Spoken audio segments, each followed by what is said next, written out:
नमस्कार, मैं हूं आपके साथ अनुष्का और आप देख रहे हैं न्यूज समाचार जनता की आवाज। आइए रुख करते हैं आज की खास खबरों की ओर। मोहनलालगंज से बड़ी खबर। मोहनलालगंज में धर्म परिवर्तन का मामला। पादरी ने ग्रामीणों को ईसाई धर्म अपनाने का दबाव बनाया। हिंदू संगठन ने पहुंचकर जताया विरोध। लखनऊ की तहसील मोहनलालगंज के थाना निगोहा क्षेत्र के ग्राम बख्तौरी खेड़ा में धर्म परिवर्तन का मामला सामने आया है। ग्रामीण पर धर्म परिवर्तन के लिए दबाव बनाने का आरोप लगाया है। हिंदू संगठन के अनुसार पिछले 8 से 9 महीनों से पादरी उन्हें ईसाई धर्म अपनाने के लिए प्रलोभन दे रहा था।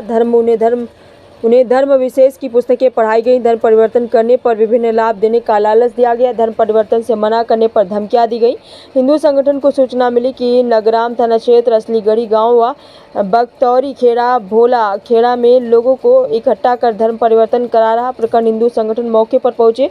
उन्होंने ग्रामीणों के साथ विरोध किया। हिंदू संगठन कार्यकर्ता और पहुंचे। उन्होंने विरोध किया। आरोपी की गतिविधियों पर रोक लगाने की मांग की।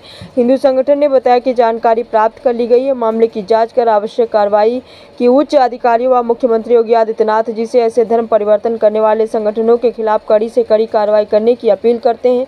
आइए देखते हैं आगे की रिपोर्ट। मैं फिर आपको सनातन के विषय में बताऊंगा। ठीक है आवाज बंद करो। ये क्या ऐसी बात हुई, इतनी क्या जानकारी हुई कि आपको हिंदू छोड़ करके ये यीशु मसीह में ईश्वर देखे और अपने किसी भगवान में आपने मतलब नहीं देखे? और क्या कारण? हाँ बिल्कुल, आप जो क्या लगा था? आप जो बोल रहे हैं बिल्कुल सही बोल रहे हैं सर। हाँ, इसमें बिल्कुल गलत नहीं है। आप जो अपना मानना है, लेकिन हमारा मन नहीं किया उनको मानने का। नहीं मन तो मतलब मैंने नहीं क्यों? माना। आप अकेले मन करे चले, हमारा अकेले मन करे हम न मैं पैदल मन न माने का कुछ तो कारण होगा। एक ऐसा कारण हो कि यहाँ से हमें ये मिला, वहाँ से ये न मिला। बिल्कुल मैं जी बहन जी, एक मिनट। मैं पैदल वैष्णो देवी पैदल गया। जी। ठीक है। और फिर उसके बाद मेरे घर के अंदर जो तांडव होता था, मेरे 5 भाई हैं और 5 भाई हैं। मेरा नाम सोनू है। पूरा नाम बताइए। सोनू कुमार वर्मा। ये गाँव का ही है? नहीं, इसी गांव के हैं। ठीक है। सोनू कुमार वर्मा, बख्तौरी खेड़ा। अरे बोलने दे यार, सोनू कुमार वर्मा। बताएं। नहीं, नाम क्या मैं है? हाँ बिल्कुल, मैं सोनू कुमार वर्मा है। ये निशा रावत है, मेरी वाइफ है। अच्छा है ना? और ये मेरा बच्चा है छोटा, और 2 बच्चे मेरे और हैं। ठीक है। और मैं इसलिए मानता हूँ, पहले मैं पैदल वैष्णो देवी गया और वैष्णो देवी पैदल सही है, मतलब कोई बात नहीं है। अरे कुछ नहीं हो रहा है। आप सभी अपने हैं। शांत हो जाए तो शायद बात हो जाएगी अच्छे से। सभी अपने हैं। समझ में हम माने कहते हैं भाई, हम सब जा रहे हैं। वैष्णो देवी मैं सुनिए सब, मैं वैष्णो देवी पैदल गया और पैदल वापस आया। पैदल नहीं, लेकिन पैदल गया। ठीक है। और एक बार नहीं 2 बार गया। और उसके बाद मेरे घर में तब भी वो चीज़ जो शांत होनी थी नहीं होती थी, क्योंकि मेरे भाई कभी हाथ का नस काट ले रहा था, है ना। और मेरे घर का जो माहौल था बिल्कुल खराब था, क्योंकि बाप ने मेरी माँ को जला के मार दिया। फिर बाप ने हम सबको घर से बाहर कर दिया। ठीक है। घर के बाहर कर दिया। 150 स्क्वायर फीट का मकान हम लोगों को रहने दिया कि इस 150 स्क्वायर फीट पे तुम लोगों को रहना है। मैं तब भी पूरी आस्था के साथ 2012 तक मैं मानता गया। ठीक है। 2012 तक मानता गया। लेट के मैं हनुमान मंदिर तक का जाता था, बड़े मंगल में सड़क पे लेट के, लेकिन लंगोट बांध करके मैं जाता था। ठीक है। लेकिन उसके बाद भी मेरा निष्कर्ष कहीं से नहीं निकला। मेरा भाई रोज दारू पी रहा था, रोज नशा कर रहा था। कोई ऐसा मतलब चीज़ नहीं हुई जो मेरे घर में नहीं होती थी। ठीक है। सब कुछ वही होती थी। लेकिन एक दिन जब मैं थाने में बंद था, ठीक है, जब मैं थाने में बंद था, उस समय एक व्यक्ति मेरे बगल में खड़ा हुआ और उसने मुझे ये बताया कि भाई एक बार तुम यीशु मसीह को पुकारो, शायद यीशु मसीह तुम्हारी सुन ले। हमने कौन यीशु मसीह यार, कौन यीशु मसीह? तो उसने बताया कि एक यीशु मसीह जो 2025 साल पहले तुम्हारे पास आया, ठीक है, मनुष्य बन के आया, उसने हम सभी के लिए अपनी जान दी। कोई ईश्वर बताओ जिसने अपनी जान हमारे लिए दी हो। तो हमारे पूर्वजों ने जो जान दी। कोई बात नहीं, सुनो जी, यहाँ ईश्वर की बात हो रही, यहाँ पूर्वजों की बात नहीं हो रही। ठीक है। पूर्वजों की ना ईश्वर की बात हो रही। तो उन्होंने कहा कोई बताओ जान दिया। तो मेरे सोचने में, हाँ यार ऐसी बात हो, तुम जो बोल रहे हो सही बोल रहे हो। फिर उसने बोला अच्छा ये बताओ, आप अपने बच्चे को कभी नशेड़ी बनाओगे? तो हमने कहा नहीं बनाएंगे यार। कह रहा ये ईश्वर किसी को नशेड़ी नहीं बनाता है, उनके नशे को छुड़ाता है। तो हमने यार, मेरे घर में हम सब ये मानते हुए आए हैं, तुम क्या मुझे बता रहे हो? मैं रोज 5000 स्क्वायर की मंदिर थी आलमबाग नटखेरे रोड में, मैं रोज उसको धोता था।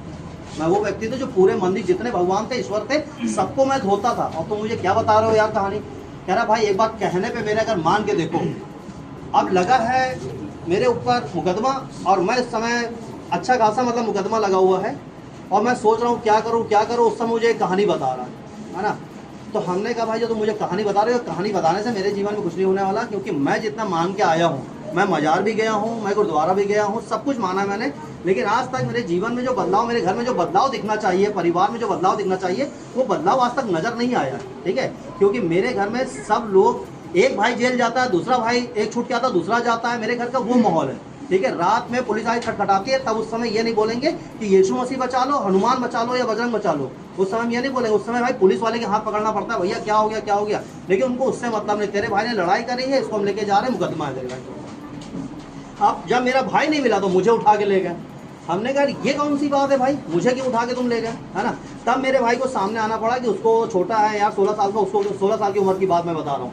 तो उन्होंने कहा ये क्यों तुम उसको ले गए हो, मैं सामने आता, वो सामने आया, मुझे छोड़ा गया। फिर उसके बाद जो माहौल वो बिगड़ता चला गया, कुछ नहीं हुआ। तब उसने कहा उस थाने में जब मैं बंद था, और संडे की बात, शनिवार को बंद हूँ, संडे वाले दिन केवल 1 घंटे के लिए कचहरी खुलती है, आप सबको अगर पता होगा, 4 से 5 केवल कचहरी खुलती है। उस समय मैंने केवल एक लाइन की बोला था, ठीक है तुम बोल रहे हो, तुम्हारे कहने में मान रहा हूँ, अभी तक तो मेरे घर में कुछ बदलाव नहीं हो, मैं तेरे कहने मान रहा हूँ। मैंने कहा अगर तुम हो जो भी हो यीशु, मुझे नहीं पता, लेकिन बाद में पता चला यीशु मसीह क्रूस पर चढ़ा गया। हमने यार वो अपने आप को नहीं बचाया, मुझे क्या बचा पाएगा भाई, अगर वो अपने आप को नहीं बचा पाया। और उस समय मैंने पुकारा 4 से 5, उस समय मेरी जमानत हुई, और जब मैं बाहर आया हूँ तब मैंने कहा कि शायद ये अलग है, लेकिन फिर भी मैं माना नहीं, फिर भी मैंने माना। मैं चाउमीन की दुकान थी मेरी, चाउमीन बंधा बर्गर ये सब बेचता था मैं, है ना, मोमो। और उस समय मैं जब ऐसे काट रहा था बंधा, एक से मेरी लड़ाई हुई थी, वो बंदा अपने लड़के को लेके आया और मुझे तब उसने कंटाप मारा है, मैंने ऐसे ही छुरी लिया, उसको ऐसे ही मारा, और जब छुरी मारा उसके हाथ कट गया। वो जो केस था काफी खतरनाक केस था, लेकिन उसके बाद भी परमेश्वर ने मुझे वहां से बचाया। और जब उसने मुझे बदला, वही बाप जिसने मेरी माँ को जला के मारा था, शायद हिंदू मुझे इतने दिन से नहीं सिखा पाया कि मुझे क्षमा करना है, वो जो चर्च में उस दिन पहली बार गया, उसने कहा सबसे पहले जाओ अपने पिता से माफी मांगो, ये सबसे बड़ा धर्म है, अपने माँ बाप की सेवा करना सबसे बड़ा धर्म है। हमने कहा यार माँ तो रही नहीं, माँ को जला के मार दिया, अब बाप के क्या बता रहे हो। उसने कहा जब तक माफी नहीं मांगो, जब तक तुम अपने जीवन में कुछ कर नहीं पाओगे।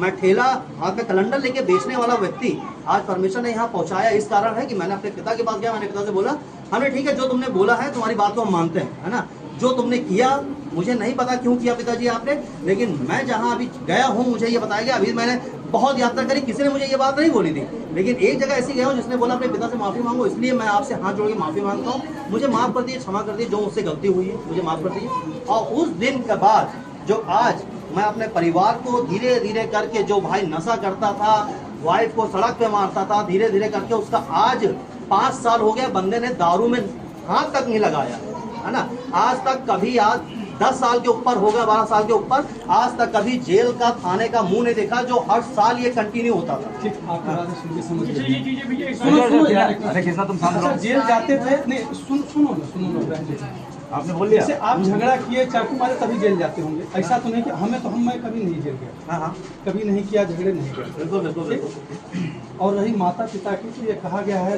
रामचरितमानस में कि सुबह उठ करके गुरु और माता और सभी करते ये करते। हाँ। नशा कहीं किसी धर्म ने, क्या सनातनी या जब नहीं, आज हम यीशु मसीह को जान रहे हैं, जो आप आज जान 45 पुश्तें हमारी खप गई। आपके पिताजी के पहले अगर